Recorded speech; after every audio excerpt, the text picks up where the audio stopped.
Hi, everybody. Welcome back to Homeschool Minnesota. My name is Dayle Annand. I'm so excited that you guys are here today. Homeschool Minnesota podcast is an outreach of Minnesota Association of Christian Home Educators, MÂCHÉ. And I'm so glad that you guys join us and that you're regularly listening to us. It's a lot of fun to see where y'all are from, and I'm just really grateful that you're here. Today, I get to have Nancy Manos. Manos. I always want to say it the Manos. Spanish way, but it's the Greek because I'm like Spanishy kind of a girl. But anyway, Manos with us today. She is awesome, you guys. And those of you who came to our leadership forum at convention will remember her. And I know you all loved her because we got awesome feedback for her. And she's going to talk with us today.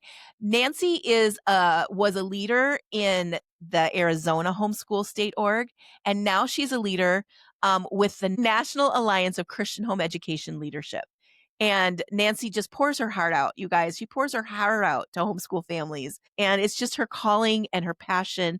And I'm just so happy to have her on with us today. So welcome, Nancy. How are you? Thank you so much. Gosh, what a treat to be with you, Dayle. I appreciate all that you do. I love your zeal and passion. It's always fun to connect with other leaders and moms and grandmas that love homeschooling and love homeschool families. So I'm excited to chat with you today. Well, I'm excited that you're here. Tell us a little bit about yourself and your homeschooling journey. Nancy is a longtime homeschooling mom, so we get a lot of good wisdom from her. Well, we homeschooled our girls all the way through high school. We had these friends when we were still living in Minnesota that they homeschooled their boys, and we started spending time with them, and we noticed something different about their family. They had a close relationship. The boys would be like, "How was your day today, Mrs. Manos?" And I thought, well, that's unusual for like a They look 5, me in the 6-year-old. They were so respectful, but their family Yeah. dynamic was sweet. And that was what really got us interested in the idea of homeschooling. Like, we really liked the time that they had together and the sweet relationship that that family had. And so that inspired us, and we jumped on board with homeschooling and never looked back. I love that. I love that. And today, now Nancy is a very good speaker on a lot of topics, a lot. And it's easy to talk with Nancy because you can say, "What would you like to talk about?" And she'll give you like 8 to 10 things that she really does well. And but I really want to talk about one of the things that's kind of close to my heart because it's how we homeschooled. I love projects. I love hands-on learning. I love project-based learning. That is how I did homeschooling with my kids. I like it when we get out of the workbooks and into the nitty-gritty of life. And I was telling her before, I'm the mom who was like, let's break out the clay, let's break out the glue. I'm not afraid of glitter. Glitter does not freak me out. Glitter was everywhere in our house. And, that's why God created vacuum cleaners and all the things. So we just had a ball making things and doing things and getting in there. And so we're going to talk about hands-on learning today with Nancy. And first of all, I just want to talk about, can you just tell me a little bit about what we'll be covering today? What hands-on learning is, kind of why it's important? Well, this is one of my very favorite topics because we also homeschooled that way. We would read a book or we would take the curriculum that we had, and I loved making it multi-sensory and multi-dimensional and coming at information different ways, so that, because I didn't just want to finish a curriculum, I wanted my girls to come away with rich learning experiences with a depth of knowledge about the things that we were studying. And there is something really powerful about incorporating hands-on learning with whatever you're learning, that helps them retain more and really engage with the material at a deeper level. Yeah. I was just reading a research that was done with Harvard actually did this. And they were saying that if you teach a lesson, they'll retain some of it. But if you can do a hands-on project, they can retain up to 90% more than they did just hearing the lesson and just doing the worksheet. So if you can make it a hands-on thing, then you've got them. You've just got them. It goes from the head to the heart, I think, and it just makes a big difference. So talk about your experience with hands-on learning. Like, what are some of your favorite things that you did with your girls? Well, I loved history. I didn't love history when I was a student, but when I Right? was teaching it to my children, I was like, this is amazing. How did I miss the passion for history? Yes. So we would There's actually a funny moment about that where we spent so much time in ancient history. We did like 6 months on ancient Egypt. And I had a friend who said, if you don't get moving through history faster, your children are never going to learn modern history. And so we had to be a little bit more intentional about our pace. But we would like for ancient Egypt, we built a ziggurat out of styrofoam and painted it and made little characters out of clay. And we read Mara, Daughter of the Nile. And, Yes. we didn't do the mummify the chicken bones experiment, but I've seen that We did since. that. It looks We did amazing. Like that. there's so much It more was we could have done. cool. Yeah. Well, the first time we did the Bummify the chicken, it didn't work, and we knew it because we could start to smell it, and it was bad. It was so bad. But then we read how sometimes that actually happened with the ancient Egyptian embalmers, and so we tried it again, and it worked. But anyway, yeah. That's amazing. So we just really tried to like anything from geography to history, whatever we were studying, Mhm. I tried to incorporate the music, like learning about the clothing, why people lived where they lived. Was it a water Yeah. source? Was it, there was history and geography are about people, right? And so it was Yes, so yes. fascinating to just learn and then to incorporate music Yeah, and food and making maps and just more than reading and memorizing dates and writing answers. I yeah, wanted my girls to really engage with the material. And so we did so yeah. many fun things. We did lap books. We just I Yes. love any opportunity to dig deeper. We spent a lot of time at the library reading books, learning more facts, and then coming up with. Now, of course, I homeschooled we got married before the internet was even around. Yeah. And it was far before ChatGPT or any of the AI tools that exist Mhm. today. But I did use a lot of the library. And then once Google was really a thing. Searching for we're studying the solar system. I need some lesson plan ideas with hands-on learning. And now of course Pinterest is phenomenal. So there's lots of Yes. places to get ideas. But I don't know. I love all the hands-on learning. And there's, neuroscience that supports this, right? Yeah. So when you making pickles. Okay, so if you take a cucumber Yeah. but, when you soak it in a salty brine with spices and you heat it and you cool it and you let it sit for a period of time, then the cucumber becomes infused with those flavors, right? So it's Yeah. changed into a new creation or the pickle. It's no longer a Mhm. cucumber. Now it's a pickle. And so I love to think about hands-on learning like that. Like the more exposures our kids get to information and the various ways that they get exposed to it, it really helps infuse our children with a love of learning and with broader understanding or a deeper understanding of those topics. Yeah, and I like how you said you can use AI, like, to ask them, I need a geography lesson on ancient Egypt with some hands-on activities, Yeah. and you'll have something pulled up in, like, 10 seconds. That's a Oh, good way to use AI, correct? yes. Yeah, absolutely. And I love the chatbots. I use Claude. Claude is my favorite, but ChatGPT and the free versions can give you Yeah. tons. You don't need a paid account to really get No, good results. no, I love it. You mentioned lap books. I love lap books. I used lap books, a lot when my kids were growing up, and so tell us a little bit about first of all, a lot of new homeschoolers don't know what lap books are. So tell us what they are, first of all, and then just what ages you use them for, what subjects you can use them for. Um, we used them for every subject, even math and language arts we used them for, but go ahead Oh, and yeah. talk a little bit about lap books. So a lap book, and I didn't pull any samples, but a lap book is That's okay, basically they can Google them. yeah, you can. You look it up. There's a million tutorials, there's free resources, but it's basically taking a file folder and refolding it so it opens in the center. And then you make a bunch of mini books that go with whatever you're studying. It can include drawings, vocabulary, facts that you're learning. And there's just so many different ways. But the great thing Yeah. is, in the end, you end up with a folder that has all the things you've learned about a topic. They're wonderful for review. They're also great for showing grandma and grandpa, aunts and uncles, Mhm, neighbors, curious people like, "Hey, look what we're learning in mhm. science or in our homeschool." And so we love doing them. I did have to be careful because you could turn anything into a lap book. You Oh, could turn absolutely. anything into a project, and your children, you want them to continue to hunger after that kind of learning, right? And Mhm. so I had to balance my own zeal with my children, so we didn't do it for everything. Right. And we kept it special that way. But it's amazing. You can accumulate information and do little projects, little mini books, even over the course of a whole year, and then Mhm, assemble your mhm. lap book at the end of the year. Sorry, I Yeah. got a little frog. That's okay. It's that time of year. I've been coughing.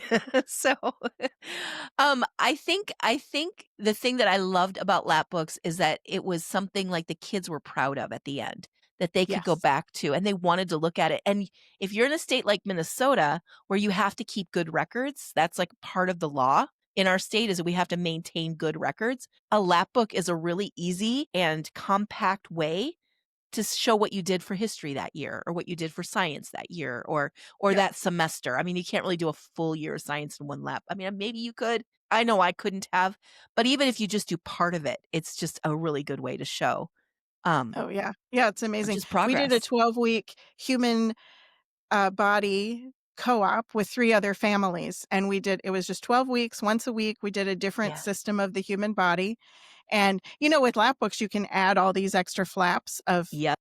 file folders, So they and so we unfold just really made big. one. Yes. It opened up and opened up and opened up, and flaps that went up and down, and, but it's an amazing way to incorporate hands-on learning even if you're not crafty, you know? Exactly. And there's so many resources like you said. I mean, I know I had the big book of books. That was my thing Me too. before because we didn't have you do like that one too. And that's I had that and we used that a lot and had a lot of good templates in there that you could use. But I know also like online now, they'll just I mean, you like you said, you just pull it up on AI or you just go ahead and Google it and there's going to be just so many freebies in there and websites now that you can go to. Those Yeah. of us who didn't have all of that wonderful stuff at our fingertips had to be a little more creative, but it works great. And, what are some other, like, hands-on projects that you did or some resources? Like, I'm thinking of, like, the diorama was always a fun Oh, yeah. project. Yes, we did. I don't know if we did dioramas, but we definitely made a salto map, like, that's quintessential homeschool. Oh, Um, yeah. Oh, yeah. we did a lot of and I do on my website, I do have a free handout with a list of ideas. So there's a list of motion-based activities because it isn't just I think when you think hands-on learning, you think crafts or projects and I'm Yes. not creative or whatever. Hands-on learning can work for everybody. Whatever type of learner your child is, whatever type of teacher you are, and it doesn't have to be expensive. So, like, we were teaching the girls Spanish words when they were young, and I took felt rectangles, that you can get at the craft store, and you can write on them with a Sharpie. You So we had some Spanish words, and they would have to jump onto or find the felt piece that had that word.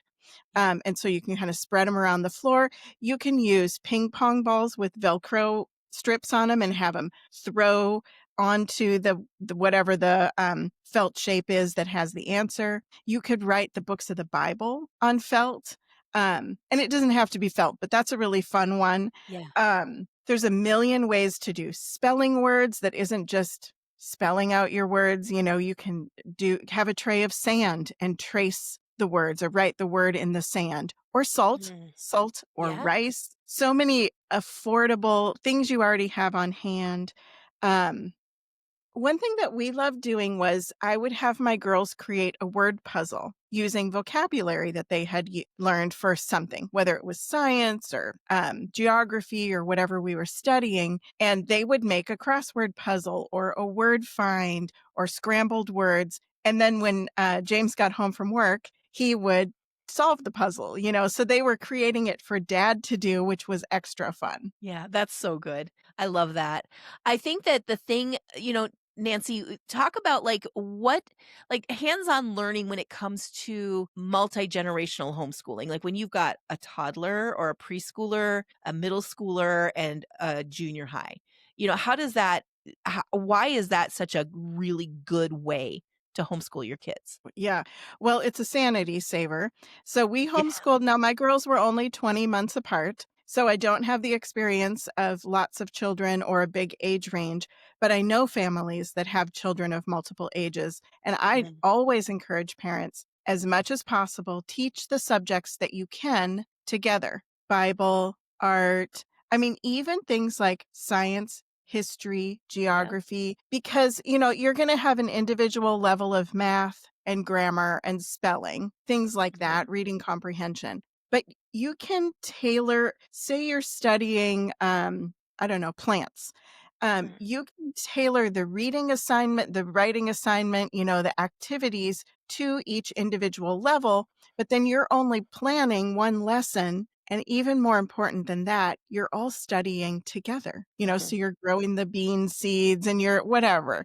Um, it really creates family bonds because when your kids are in school, they're off in their own classes. They're not interacting with each other.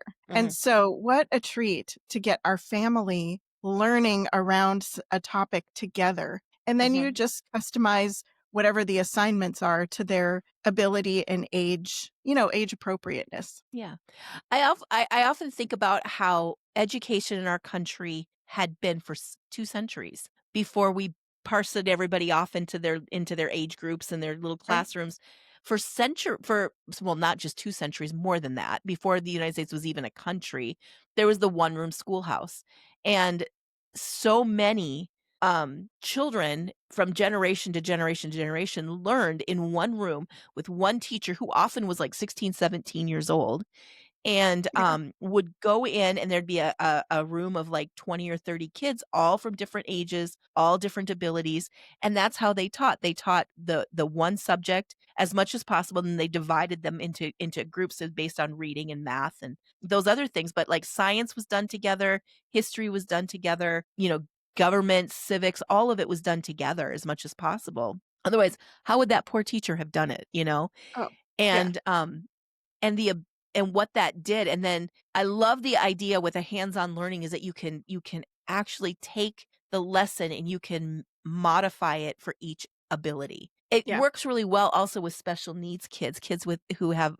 neurodiversities and are learning in different ways. Can you talk a little bit about, with hands-on learning, um, how that helps a child maybe with a neurodiversity? Well, just even think back up to maybe they don't have, maybe it's just a child who can't sit still, who Yeah, learns by moving. Well, if you've got that kinesthetic learner, yeah, they can walk around. There's no reason they have to be sitting in a chair at the table. yeah. I have a daughter who did her schoolwork laying on her stomach under the dining room table for about a year and a half. And, there's that moment where you think, will they ever be able to sit in a chair? If I let them sleep until 9 in the morning, will they ever be able to get up for a job? And, obviously my children are grown and I can tell you they're ready for life in the real Mhm. world, and Yeah, it's okay to let them be kids, right? yeah. Yep, yep. So, but I think there is like you can adapt.